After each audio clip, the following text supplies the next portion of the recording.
અમે હોળી રમી. રમો ને કોણે ના પાડી? આપણા ઘરમાં રમી.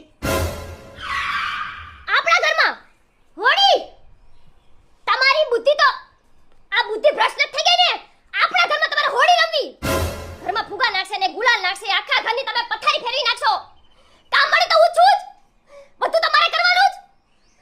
આખી જિંદગી કર્યું આપણા ઘરમાં તમારે હોળી રમવી. હે ભગવાન, આ છે ને ઘરમાં લોકડાઉનમાં ઘરવાળાની બુદ્ધિ જ ખબર નહીં ક્યાં જતી રહી છે. ક્યાંય રમવાની હોળી થતી નથી, ઘરમાંય નહીં અને બહારય નહીં. સમજી ગયા? ઉતરો મગજમાં. હોળી રમવી ઘરમાં